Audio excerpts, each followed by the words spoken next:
নিষেকের যে ক্লাসটা আমরা গত ক্লাসে তোমাদের নিয়েছি, এর পরবর্তী আমি বলছিলাম তার কিছু পরিবর্তনের কথা, যেটা আলাদা একটা ক্লাস নেওয়ার কথা ছিল। এটা খুবই গুরুত্বপূর্ণ এমসিকিউর জন্য, সৃজনশীল।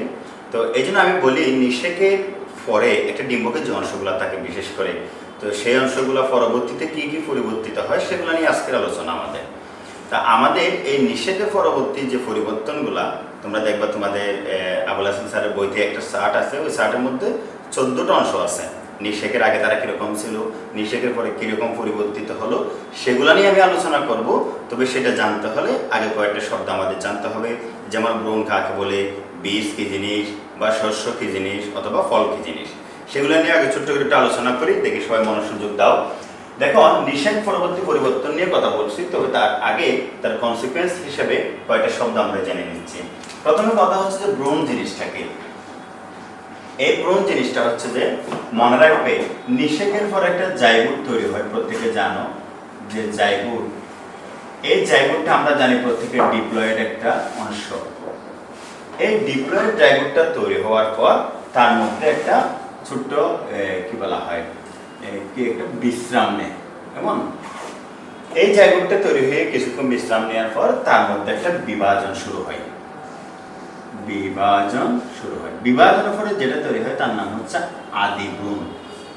মনে রাখবা, এই বিভাজনটা কিন্তু আড়াআড়ি হয়, আড়াআড়ি। তাহলে দেখো, নিষেকের সময় শুক্রাণু ডিম্বাণু মিলিত হয়ে যেটা জাইগোট তৈরি হয়, সেই জাইগোট ডিপ্লয়েড যে জাইগোট, সেটা কিছুক্ষণ বিশ্রাম নেওয়ার পর তার আড়াআড়ি একটা বিভাজন হয়। তার ফলে যেটা তৈরি হয় সেটা হচ্ছে আদি ভ্রূণ বলা হয় এটাকে। সেই আদি ভ্রূণটা পরবর্তীতে সমান্তলে বিভক্ত হয়ে ভ্রূণে পরিণত হয়। তাহলে ভ্রূণ জিনিসটা আমরা এটুকু জানলাম, এটা হচ্ছে একটা জাইগোটের পরবর্তী একটা পরিবর্তন। এখন দেখো, শস্য জিনিসটা কি তোমরা অনেকে জানো। সেকেন্ডারি নিউক্লিয়াস নামে একটা শব্দ বলছিলাম আমি, সেকেন্ডারি নিউক্লিয়াস বা গৌণ নিউক্লিয়াস। দেখো, নিষেক পরবর্তী এই সেকেন্ডারি নিউক্লিয়াস বা গৌণ নিউক্লিয়াস পরিবর্তিত হয়ে তার মধ্যে কিছু সাইটোপ্লাজম সমৃদ্ধ হয়ে একত্রে একটা বিশেষ টিস্যু তৈরি করে। এই টিস্যুটাকে আমরা শস্য বলি, যদিও এই শস্যটাকে আমরা এন্ডোস্পার্ম বলি। ইংরেজিতে বলা হয় এন্ডোস্পার্ম, এন্ডোস্পার্ম। তাহলে দেখো, নিষেকের পরবর্তী, নিষেকের আগে যে সেকেন্ডারি নিউক্লিয়াস বা গৌণ নিউক্লিয়াস নামে একটা অংশ ছিল, আমরা ডিম্বকের ক্লাসটাতে বুঝিয়েছিলাম তোমাদের। ওই অংশটা পরিবর্তিত হয়ে সেই নিউক্লিয়াসের চারপাশে সাইটোপ্লাজম সমৃদ্ধ হয়ে যেটা বিশেষ টিস্যু গঠন করে, সেটাকে আমরা শস্য বা এন্ডোস্পার্ম বলি। মনে রাখবে, এই পরিবর্তন শেষে ভ্রূণের পূর্ণতা প্রাপ্তির পর যদি কখনো কোনো একটা ফলের মধ্যে বা একটা বীজের মধ্যে শস্য থাকে, তাকে আমরা শস্যল বীজ বলবো। যদি শস্য না থাকে, তাকে আমরা অশস্যল বীজ বলবো। তার মানে শস্যের উপর ভিত্তি করে বীজকে আবার দুই ভাগ করা হয়, শস্যল, অশস্যল। যাই হোক, এখন আসি আমরা বীজ জিনিসটা কি। ওই যে একটা ডিম্বক আছে, তোমরা জানো ডিম্বক। এই ডিম্বকের যে অংশগুলা, তার বিভিন্ন কিছু কিন্তু পরিবর্তিত হয়ে যাচ্ছে। যেমন ধরো, সেকেন্ডারি বা গৌণ নিউক্লিয়াসটা শস্য পরিণত হয়ে যাচ্ছে। এরকম সব কিছু পরিবর্তন শেষে বাকি যে অংশটুকু থাকে সেটা একটা শক্ত আবরণযুক্ত হয়। আবরণযুক্ত হয়ে সে ডিম্বকটা নিজের বীজে পরিণত হয়। এটা বুঝলাম। আর ডিম্বক কি বলা হয়, বীজটা তো আমরা প্রায় সময় বাস্তবে দেখছি। এটা নিয়ে বেশি কিছু না বলি। এরপর আমি বলি ফল, যেটা ফল বা ফ্রুট যেটাকে বলে। গর্ভাশয় তোমরা প্রত্যেকে চিনো, এটা স্ত্রীস্তবকেরই একটা অংশ। এই গর্ভাশয়টা একটা নিষেক পরবর্তী পরিবর্তনগুলা যখন হয়, তখন সব কিছু পরিবর্তিত হয়ে যায়। তখন ওই স্ত্রীস্তবকের গর্ভাশয় বাদে বাকি সবগুলো শুকিয়ে যায়। যেমন ধরো, গর্ভমুণ্ড, গর্ভদণ্ড, এর সব অংশগুলা শুকিয়ে গিয়ে নষ্ট হয়ে গিয়ে মাত্র গর্ভাশয়টা একেবারে কিসে পরিণত হয়, ফলে পরিণত হয়। তাহলে আমরা যেটা দেখলাম সেটা হচ্ছে যে ব্রণ জিনিসটা জাইগোট থেকে তৈরি হচ্ছে, শস্য জিনিসটা সেকেন্ডারি বা গৌণ নিউক্লিয়াস থেকে তৈরি হচ্ছে, বীজটা হচ্ছে ডিম্বক থেকে তৈরি হচ্ছে, আর ফলটা হচ্ছে গর্ভাশয় থেকে তৈরি হচ্ছে। এই চারটা শব্দ আমরা জেনে নিলাম। এখন খেয়াল করো, বীজ গঠনের একটা তাৎপর্য কি, বীজটা কেন গঠিত হয় বা সেটা কেন দরকার হয়। এই বীজের মধ্যে মনে রাখবা, একটা উদ্ভিদে যত পুষ্টির প্রয়োজন হয় সব পুষ্টি সেখানে সংরক্ষিত থাকে। তাহলে আমরা বলতে পারি উদ্ভিদের নিজের মধ্যে পুষ্টি সরবরাহের জন্য বীজের দরকার আছে। আরটা হচ্ছে যে প্রকরণ বেদ। প্রকরণ বেদ জিনিসটা হচ্ছে যে যখন প্রজনন করবে তখন তাদের মধ্যে একটা মিউটেশন ঘটে, প্রকরণ ঘটে, যার কারণে তাদের সৃষ্টির একটা বৈচিত্র্যটা লক্ষ্য করা যায়। অর্থাৎ তাদের যে প্রজনন পরবর্তী যে বংশধর আসবে সেই বংশধরের মধ্যে পূর্ববর্তী বংশধর থেকে একটা বৈচিত্র্যতা সৃষ্টি করার সক্ষমতা এই বীজে আছে। এরপর একটা গুরুত্বপূর্ণ কথা বললাম কৃষিকাজ। কৃষি বলতেই শেষ কথা হচ্ছে বীজ, কারণ বীজ ছাড়া কোনো কৃষিকাজ হবেই না। তুমি যেটাই রোপণ করতে যাও বেশিরভাগ প্রধান মাধ্যম হচ্ছে বীজের মাধ্যমে সেই রোপণটা করে তার মধ্যে থেকে আমরা পরবর্তী বংশধর বা পরবর্তী ফসল পাওয়ার চেষ্টা করি। আবার প্রতিকূল পরিবেশে বেঁচে থাকা একটা বীজ কিন্তু একটা প্রতিকূল পরিবেশেও তার যেহেতু শক্ত একটা আবরণী থাকে সে টিকে থাকতে পারে। তবে মজার বিষয় হচ্ছে সে যখন অনুকূল পরিবেশে আসে তখন সে অঙ্কুরোদ্গমের জন্য উদ্যমী হয়ে ওঠে। তো সে যখন ওরকম টেম্পারামেন্ট হয়ে যায় অবশ্যই অঙ্কুরোদ্গম হয়, সেখান থেকে ধীরে ধীরে ধীরে ধীরে পরবর্তী বংশধর সৃষ্টি করতে পারে। সর্বশেষ বলা হচ্ছে সঞ্চিত খাদ্য। এটাও প্রথমটার মতো কথাটা, অর্থাৎ একটা সারা গাছ থেকে শুরু করে একটা পূর্ণতা প্রাপ্তি গাছ পর্যন্ত প্রত্যেকটার ক্ষেত্রে যে উপাদানগুলো লাগবে, যে খাদ্যগুলো লাগবে, যে পুষ্টিগুলো লাগবে সেগুলা একটা বীজের মধ্যে সঞ্চিত থাকে। তাহলে আমরা দেখলাম একটা বীজ গঠনের তাৎপর্য একটা উদ্ভিদের নিজের জন্য যেমন প্রয়োজন, ঠিক একইভাবে আমাদের কৃষিকাজের ক্ষেত্রে, বৈচিত্র্যতা আনার ক্ষেত্রে বা প্রতিকূল পরিবেশে টিকে থাকার জন্য এটা খুবই দরকার হয়। অন্যদিকে আমি ফল গঠনের তাৎপর্যের কথা যদি বলি, দেখো একটা ফল কিন্তু একটা বীজকে সুরক্ষা দেয়। কেমন? যেমন ধরো আমি যদি বলি একটা বীজ যোগ শস্য যেগুলো ফল, যেমন একটা বীজ থাকে তার চারপাশে শস্য থাকে, তারপর হচ্ছে ফল হয়। তাহলে এই ফলটাই তো এই বীজটাকে কি দিচ্ছে? সুরক্ষা দিচ্ছে। এরপরে ফল আমরা জানি মানুষের খাদ্য হিসাবে বিভিন্ন ধরনের ফল আমরা বিভিন্ন পুষ্টি উপাদানের জন্য, বিভিন্ন ভিটামিনের জন্য, বিভিন্ন মিনারেলসের জন্য পেয়ে থাকি। সুতরাং একটা ফল মানুষের খাদ্য হিসাবে মানুষের পুষ্টি যোগানোর ক্ষেত্রে সহায়তা করে থাকে। এরপরে বিস্তরণ, এটা তো খুব গুরুত্বপূর্ণ শব্দ। একটা ফলের যে বর্ণ থাকে, এটা স্বাদ থাকে, গন্ধ থাকে। এই বর্ণ, স্বাদ, গন্ধের মাধ্যমে সে বিভিন্ন পশু পাখিকে আকৃষ্ট করতে পারে। ওই পশু পাখি আকৃষ্ট হওয়ার ফলে ওই ফলের বা কি বলা হয় ওই উদ্ভিদের কাছে আসে, সেখান থেকে একটা কি বলা হয় বিশাল জায়গা জুড়ে, একটা অঞ্চল জুড়ে এই ফলের একটা বিস্তার লাভ করতে সহায়তা করে সে পশু পাখি সমূহ। সুতরাং একটা উদ্ভিদের বিস্তারের ক্ষেত্রে কিন্তু একটা ফলের গুরুত্ব রয়েছে। প্রাণীর খাদ্য হিসাবে সেটা অন্যভাবে বলা যায়, মানুষের খাদ্য যেভাবে বলছিলাম এটা এরকমই একটা শব্দ। মানুষ যেমন খায় অন্যান্য প্রাণীর ক্ষেত্রে অনেকগুলো ফল কিন্তু তারা খেয়ে থাকে, সেদিক দিয়ে একটা গুরুত্ব আছে বীজের পুষ্টি। অর্থাৎ একটা বীজ যে ফলের ভিতরে আছে, বীজ নিজের জন্য যে পুষ্টি লাগবে সেই পুষ্টিটা ফল থেকে পেয়ে থাকে। যদিও আমরা জানি আবার বীজ পুষ্টি সরবরাহ করে কাকে? উদ্ভিদকে। যাই হোক, এই হচ্ছে সুরক্ষা ও প্রতিরক্ষা, মানুষের খাদ্য, বিস্তার, প্রাণীর খাদ্য এবং বীজের পুষ্টি, এগুলো হচ্ছে একটা ফল গঠনের তাৎপর্য। ঠিক অন্যদিকে সংরক্ষণ, প্রকরণভেদ, কৃষিকাজের ক্ষেত্রে, প্রতিকূল পরিবেশে বেঁচে থাকার ক্ষেত্রে, এমনকি সঞ্চিত খাদ্য হিসেবে এটা হচ্ছে বীজ গঠনের তাৎপর্য। তাহলে আমরা এখানে প্রাথমিকভাবে যে জিনিসটা জানলাম, ভ্রূণ জিনিসটা কি, শস্য জিনিসটা কি, বীজ জিনিসটা কি, এমনকি ফল জিনিসটা কি এবং তাদের তাৎপর্য সমূহ। এখন আমি সেই আবুল হাসান স্যারের বইতে যে আছে তোমার 14টা অংশ নিয়ে একটা লিস্ট, যেখানে বলা হচ্ছে নিষেকের আগে তারা কিরকম ছিল, নিষেকের আগে পরে কি পরিবর্তিত হলো। যেমন নিষেকের আগে একটা জিনিস ছিল, সেটা নিষেকের পরে নষ্ট হয়ে গেল। কোনটা নষ্ট হয়ে গেল আমরা দেখব। আবার কোনটা বীজে পরিণত হলো, কোনটা ফলে পরিণত হলো, এমনকি কোনটা ভ্রূণে পরিণত হলো। এইসব কিছু পরিবর্তন নিয়ে আমি চারটা এখানে এখন লেখার চেষ্টা করব। প্রত্যেকে নজর দিবা, এটা একেবারে মুখস্থ, টুটস্থ, কণ্ঠস্থ, আত্মস্থ থাকতে হবে, কারণ এটা যে কোনো মুহূর্তে যে কোনো পরীক্ষায় এমসিকিউ হিসাবে আসতে পারে। আমরা তাহলে সেদিকে নজর দিব, ছন্দ মুখস্থ করবো ইনশাআল্লাহ। ওকে, তাহলে আমরা প্রাথমিক তথ্যগুলো জানার পর আমি যেটা বললাম সেটা হচ্ছে নিষেক পরবর্তী পরিবর্তনগুলো জানাবো। নিষেক পরবর্তী পরিবর্তনের 14টা অংশের কথা বলছে আমি আবুল হাসান স্যারের বই অনুসারে। সেগুলো এসএসসি, মেডিকেল এবং ভার্সিটি প্রত্যেকটা এমসিকিউর জন্য খুবই গুরুত্বপূর্ণ। এখন দেখো এই 14টা নিষেক পরবর্তী যে পরিবর্তন, এই পরিবর্তনগুলোকে আমি ঠিক বইয়ের মতো করে রাখিনি, বিভিন্নভাবে সাজাইছি। যেমন যারা নষ্ট হয় তাদেরকে আলাদা করছি, যারা বীজে পরিণত হয় তাদেরকে আলাদা করছি, এমনকি যেটা ভ্রূণ হয় সেটা আলাদা, তারপরে বিভিন্ন যে পরিবর্তনগুলো আলাদা, যেমন ফল পরিণত হলে সেটা আলাদা। এখন দেখো ব্যবহার মনে থাকে একটু আমরা আলাদা আলাদা করে শিখলে। যেমন নিষেকের পরে গিয়ে যারা নষ্ট হয়ে যায়, অর্থাৎ নিষেকের আগে একটা নাম ছিল, যেমন ধরো সিনার্জিট, প্রত্যেকে সিনার্জিট ছিল। সিনার্জিট মানে হচ্ছে সহকারী নিউক্লিয়াস। এই সিনার্জিট বা সহকারী নিউক্লিয়াস। তারপর একটা হচ্ছে যে অ্যান্টিফুদাল, অ্যান্টিফুডাল প্রত্যেকের মনে আছে, অ্যান্টিফুডাল মানে কি বলো দেখি, প্রতিপাদক, প্রতিপাদক নিউক্লিয়াস। তারপরে হচ্ছে নিউসেলাস, নিউসেলাস মানে কি, ভ্রূণ ফুসক টিস্যু, ভ্রূণ ফুসক টিস্যু। এরপর হচ্ছে ক্যালাজা। দেখো শব্দের অর্থের সময় আমি বলছিলাম ক্যালাজা মানে হচ্ছে ডিম্বক মূল। দেখো একটা নিষেক প্রক্রিয়ার শেষে এই সিনার্জিক বা সহকারী অ্যান্টিফুডাল বা প্রতিপাদক নিউক্লিয়াস, নিউসেলাস বা ভ্রূণফুসক টিস্যু, ক্যালাজা বা ডিম্বক মূল, এই চারটা অংশ নষ্ট হয়ে যায়। পরীক্ষা অহরহ আসে নিম্নের কোন অংশটি নিষেক পরবর্তী নষ্ট হয়ে যায়। তাহলে আমরা মনে রাখবো একটা ছন্দ, দেখো সিনা আন্টির নিউ কালো ছেলেটি নষ্ট হয়ে গেছে, সিনা আন্টির নিউ কালো ছেলেটি নষ্ট হয়ে গেছে, একটা ছন্দ দিয়ে মনে রাখবো। তাহলে সিনা মানে কি বলো, সিনার্জিক, আন্টি মানে অ্যান্টিফুডাল, নিউ মানে নিউসেলাস, কালো মানে ক্যালাজা।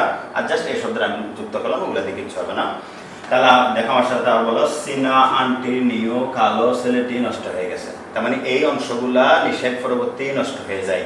তাহলে সিনা মানে কি বলো, সিনার্জিক, আন্টি মানে কি অ্যান্টিফুডাল, নিউ মানে কি নিউসেলাস, কালো মানে হচ্ছে যে ক্যালাজা বা ডিম্বক মূল, এই চারটা অংশ নষ্ট হয়ে যায়। তাহলে 14টা অংশ থেকে 4টা যেগুলো নষ্ট হয়ে যায় সেগুলো আমরা আলাদা করে ফেললাম, বাকি 10টা আছে সেদিকে নজর দিচ্ছি। দেখো নিষেকের আগে যেটা গর্ভাশয় ছিল বা গর্ভাশয় প্রাচীর ছিল সেটা পরবর্তীতে ফলে পরিণত হয়, এই দুইটা শব্দ।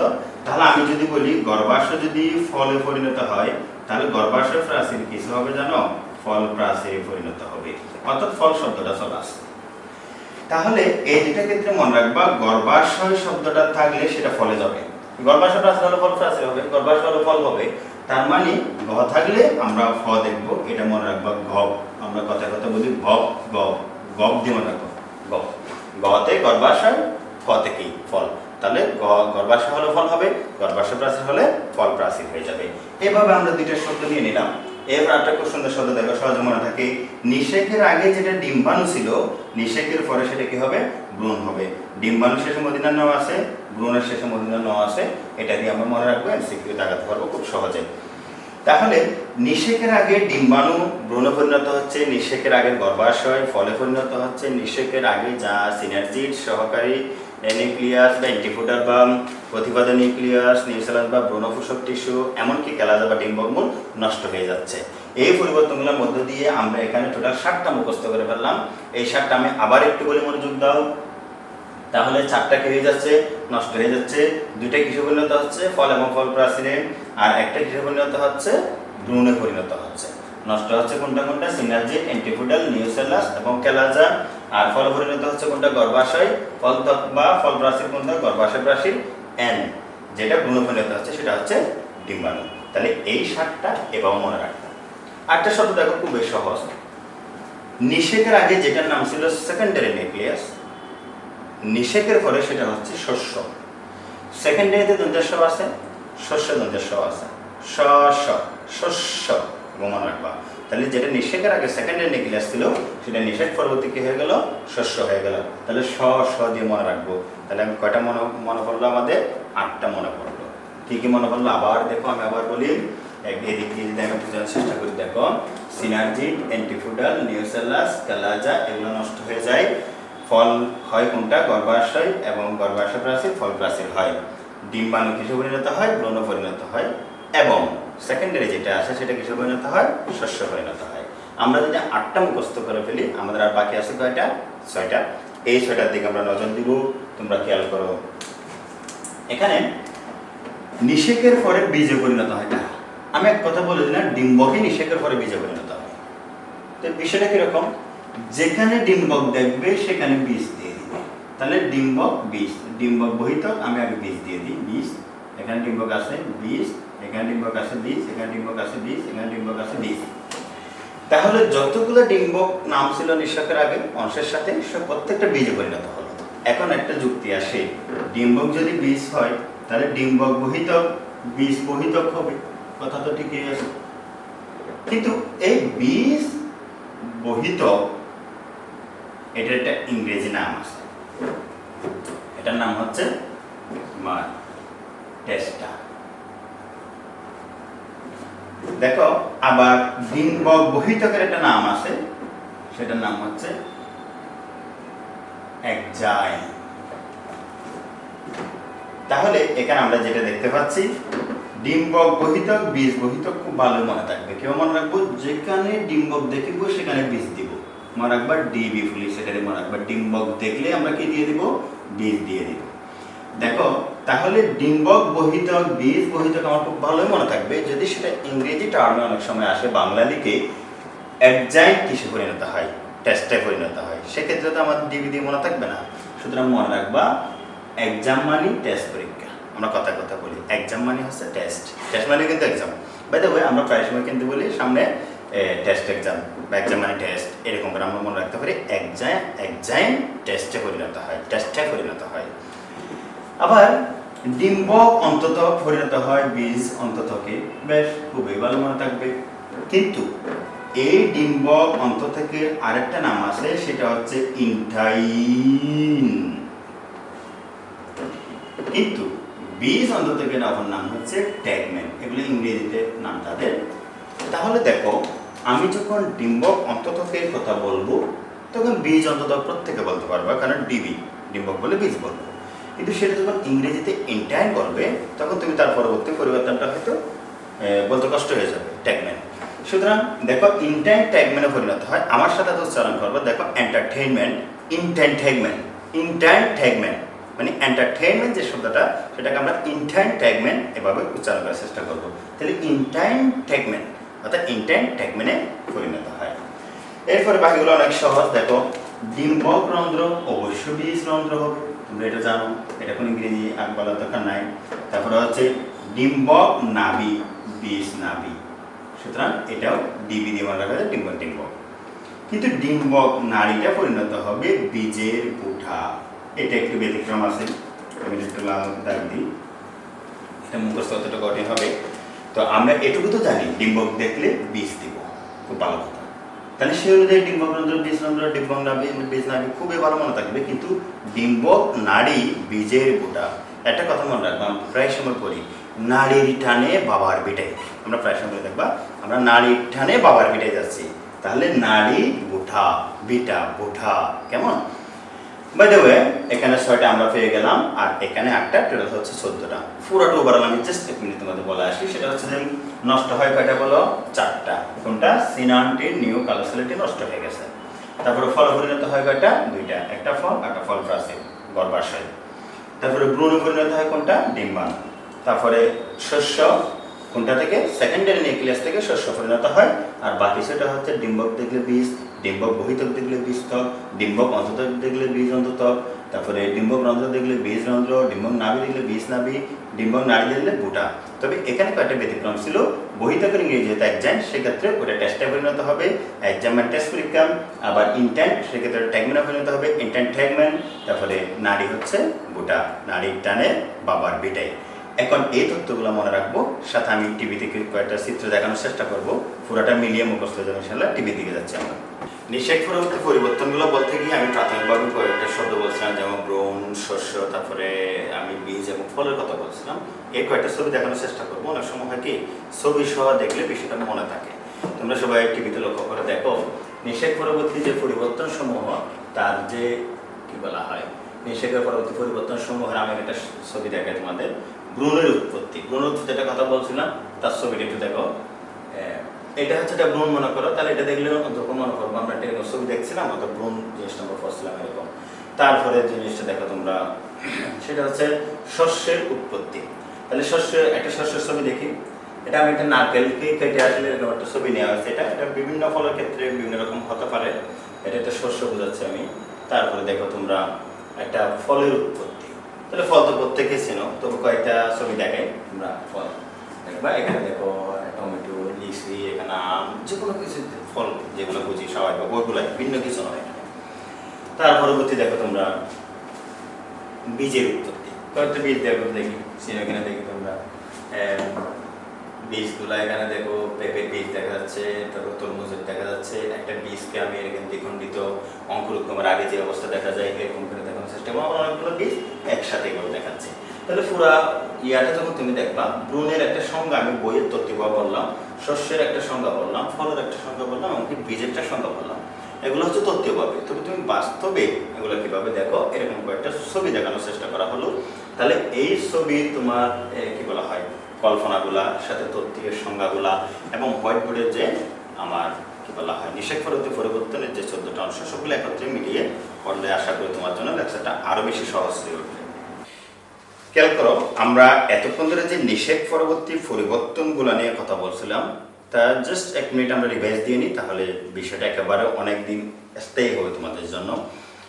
আমি শুরু থেকে যদি বলি, ব্রণ কাকে বলে আমরা শিখছি, শস্য কাকে বলে, বীজ কাকে বলে, এমনকি ফল কাকে বলে। ফলের গঠনের যেমন তাৎপর্য কথা বললাম, বীজ গঠনের তাৎপর্য কথা বললাম। আশা করি আমার সাথে তোমরা রিক্যাপ হচ্ছে তোমার মেমোরি। এখন দেখো, তার যে 14টা পরিবর্তন আমার সাথে মুখোমুখি বলার চেষ্টা করবা, তার নষ্ট হয়ে যায় কয়টা? 4টা। কী কী নষ্ট হয়ে যায়? সিনার্জিড, অ্যান্টিফুডাল, নিউসেলাস এবং ক্যালাজা। তাহলে ফলে পরিণত হয় কোনটা? গর্ভাশয়। আর ফল প্রাচীর হচ্ছে গর্ভাশয় প্রাচীর, ওটা গব দিয়ে মনে রাখা যায়। আর উপরটা ছিল সিনার্টি, নিউসেলিটি, নিউকালোসিলিটি নষ্ট হয়ে গেছে। এরপরে আমরা বলছিলাম ভ্রূণ পরিণত হয় কোনটা? ডিম্বাণু যেটা ছিল। তারপরে শস্য পরিণত হয় কোনটা? সেটা হচ্ছে সেকেন্ডারি। ওই সেকেন্ডারি দুধের স, শস্যের স। আর ভ্রূণে মদিনান্ন, ডিম্বাণু মদিনান্ন, এগুলো মনে রাখা যায়। তারপরে আমরা বলছিলাম 6টা অংশ আছে যেগুলো ডিম্বক দেখলে বীজ দিয়ে দিবা, ডিবি। কেমন? তাহলে ডিম্বক বীজ, ডিম্বক বহিতক, বীজ বহিতক। কিন্তু ডিম্বক বহিতকের একটা নাম ছিল কি? একজাইন। একজাইন হলে কি হবে? টেস্টটা হবে, একজাম মানে টেস্ট পরীক্ষা। তারপরে ডিম্বক অন্ততক, বীজ অন্ততক, সেটা ছিল ইনটাইন। ইনটাইন থেকে ট্যাগমেন্ট হবে, এন্টারটেইনমেন্ট বা এন্টারটেইনমেন্ট। তারপর আমরা ডিম্বক রন্ধ্রের কথা বলছিলাম, বীজ রন্ধ্রের কথা বলছিলাম। তারপরে ডিম্বক নাভি, বীজ নাভি, এগুলোর কোনো আলাদা নাম করার দরকার নেই। কিন্তু ডিম্বক নাড়ি যেটা, সেটা বীজের বুটায় পরিণত হয়। আমরা বলছিলাম নাড়ির টানে বাবার পিঠায়। বাই দ্য ওয়ে, এগুলো মনে রাখার পর টিভিতে আমি কয়েকটা ছবি দেখার চেষ্টা করছিলাম, সব কিছু মিলিয়ে তো তোমরা মনে রাখবা। এখন দেখো, এর পরবর্তী একটা ক্লাস আছে, সেটা বলার আগে আমি বলি, এই ক্লাসটা তুমি সব কিছু মিলিয়ে দেখার সময় বারবার দেখবা। যদি তো কোনো আগ্রহ, কমেন্ট বক্স অবশ্যই কমেন্ট করে রাখবা তোমার যে প্রশ্নটা মনের মধ্যে জাগে। এই প্রশ্নগুলো আমরা লাইভ ক্লাসে বলে দিব, তোমাদের সমাধান দিব। তবে একটু তোমাদের বলে রাখি, আগামী ক্লাসটা কিন্তু আমাদের ফেসবুক লাইভ ক্লাস হবে সরাসরি। এই লাইভ ক্লাসের মধ্যে আমি যে টপিকগুলো এতদিন ধরে পড়ালাম, বিশেষ করে 6টা ক্লাস যেগুলো নিষেধ সংক্রান্ত, এই 6টা ক্লাসে যত জ্ঞানমূলক প্রশ্ন আছে, যত অনুধাবনমূলক প্রশ্ন আছে, এমনকি HSC MCQ, medical MCQ, varsity MCQ, এগুলো আমি ভাগ ভাগ করে তোমাদের আমার এই নোটটাতে দিয়ে দিছি। ওই দিন লাইভ ক্লাসের দিন অবশ্যই প্রত্যেকে নোটটা সামনে নিয়ে বসবা। আমি এখানে এই যেগুলো দিই সেগুলো একটা উত্তর দিন, এটা আমার উত্তরগুলো আমি লাইভ ক্লাসে দিব। যদিও এতদিন যা পড়াচ্ছি সেই লেকচারগুলোর আলোকে উত্তরগুলো হবে, সুতরাং লাইভ ক্লাসটা কেউ মিস করবে না। আর আজকে আমি যেটা পড়ালাম নিষেধ পরবর্তী পরিবর্তন, এখানে খুব সুন্দর করে আমি লিখে দিছি, যদিও সুন্দর সহ লিখে দিছি একেবারে। তোমরা তাহলে আমার লেকচারটা দেখে দেখে এটা একটু অবশ্যই মিলিয়ে নিবা যাদের কাছে এই নোটটা আছে।